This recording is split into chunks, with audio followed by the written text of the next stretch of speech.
I came home from a business trip 3 hours early. I overheard my husband laughing about stealing my family's fortune. "She trusts me completely," he said. I didn't confront him. I let him finish his plan. Then I destroyed him at the trust meeting. I turned my key in the lock 3 hours early. The Miami conference ended abruptly, leaving me with an unexpected afternoon at home. My heels clicked against the marble foyer. Connor's voice drifted from his study, animated in a way I rarely heard anymore. "Trust me, Marcus. This is the easiest money we'll ever see. She's completely oblivious. The family trust restructures next month, and once I'm listed as beneficiary, we're talking 8 figures. My breath caught. I pressed against the hallway wall. The prenup was a joke. Her father's lawyer basically handed me the keys to the kingdom. Natalie thinks I married her for love. A cold laugh. Love doesn't pay for the penthouse in Tribeca we've been eyeing. My hands trembled. 3 years of marriage. 3 years of believing his gentle touches, whispered promises, claims that my family's wealth meant nothing to him. She's at some conference until tonight, so we can finalize the offshore accounts. Once the trust transfers, I'll give it 6 months, then file for divorce. She'll be devastated, but she'll pay to make it go away quietly. The recording device on his desk caught afternoon light through the window, a Christmas gift when he mentioned wanting to capture ideas for his novel that never progressed. "Marcus, I've been playing the devoted husband for 3 years, but it's almost over." I backed toward the front door, heart hammering. The man I'd shared a bed with had been systematically planning my financial ruin. She actually believes I love her. God, sometimes I almost feel guilty. Almost. I sat in my car for 20 minutes, letting reality settle. Then I drove to my sister's house, already calculating my next moves. "You look terrible," Meredith said, opening her door. "Come in." I collapsed onto her sofa. Connor's been lying about everything. I recounted the phone conversation, watching my sister's expression harden. "The family trust meeting is in 2 weeks," she said. "We need proof. I can't just accuse him. Then we get proof." Meredith pulled out her laptop. "My friend Sarah works in private investigation." 3 hours later, Sarah Chen sat across from us, deliberately unremarkable. "Financial infidelity cases like this, the betrayal runs deeper than most people realize. He's been building a profile of your assets for years. How long until you can give me a complete picture?" 2 weeks. I'll need access to your home when he's not there. He has tennis every Thursday at noon. Gone for 3 hours. Perfect. Sarah slid a card across the table. "Don't change your behavior. Don't confront him. Can you do that?" I pocketed the card. I've been practicing my whole marriage, apparently. The next week passed in careful choreography. I smiled at Connor over breakfast, maintained the facade of the trusting wife. "You seem distant lately," he said Thursday morning. "Everything okay?" "Just work stress. The Henderson merger is consuming everything." His thumb traced circles on my palm, once endearing, now calculated. "Maybe we should plan a weekend away?"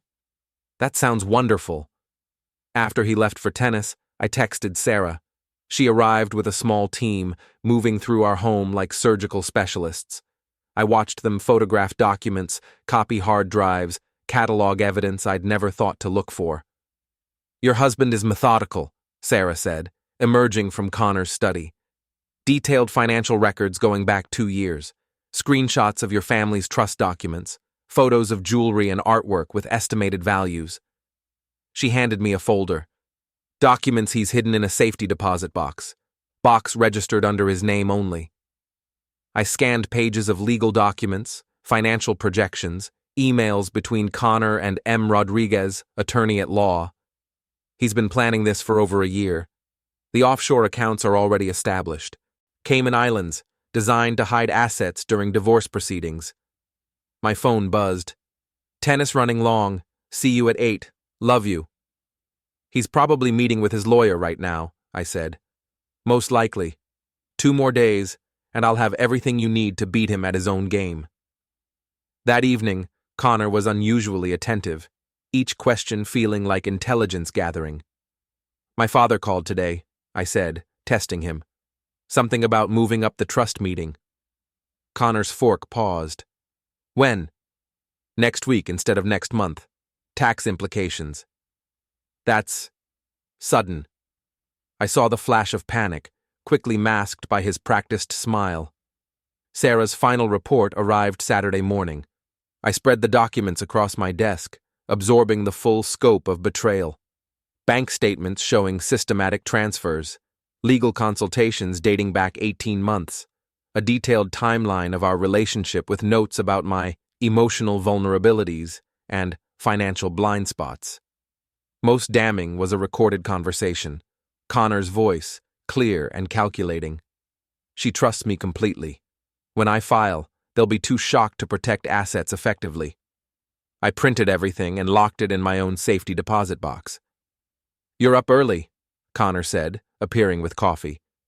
"Just reviewing contracts." I closed the laptop casually. "Actually, I was thinking we should celebrate tonight. That Italian place you love?" At dinner, I played devoted wife flawlessly. I laughed at his jokes, touched his hand, shared memories. "I've been thinking about our future," I said over dessert. "Maybe it's time to start a family." Something flickered in his eyes. "That's a big step. We're financially stable, emotionally ready. What do you think?" "I think we should focus on us first." He reached across the table, taking both hands. "I love you, Natalie, more than anything."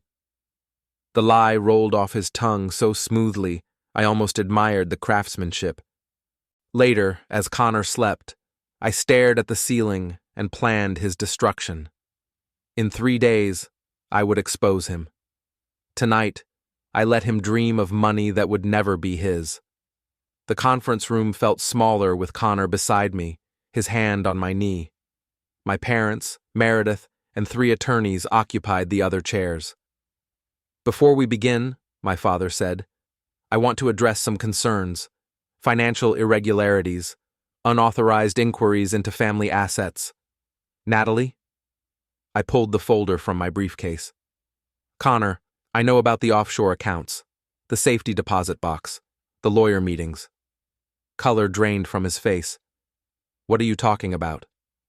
"Marcus Rodriguez, the Cayman Islands accounts, the detailed inventory you've been compiling for 18 months. I activated my phone, Connor's voice filling the room. "She's completely oblivious. The family trust restructures next month, and once I'm listed as beneficiary, we're talking 8 figures. Connor lunged for the phone, but security stepped forward. "Sit down, Connor," Dad said quietly. "You don't understand. I love her. This is taken out of context." "Which part? Where you called me financially naive, or where you told your lawyer I'd be too devastated to fight effectively?" "The prenup includes a morality clause," Dad said. "Fraud results in immediate forfeiture of all marital assets. You can't do this." "We already have." I slid divorce papers across the table. "Filed this morning. You have 30 days to vacate." Connor's mask finally slipped, revealing cold calculation. "I know things about your family." "Nothing we haven't disclosed to the IRS," Dad interrupted. "Unlike your Cayman accounts, which constitute tax fraud." Security opened the door. Connor stood slowly. 3 years I wasted on you." "No," I replied. 3 years you wasted trying to steal from us. The difference matters." 2 weeks later, I watched movers carry out Connor's belongings. Thanks to the prenup's morality clause, he took very little. "How are you holding up?" Meredith asked. "Better than expected. Strange how light I feel." My phone buzzed with a text from Sarah. "Cayman accounts frozen. Federal investigation initiated." "It's really over," I told Meredith. "The legal part. What about the emotional part?" I walked to the window overlooking the garden.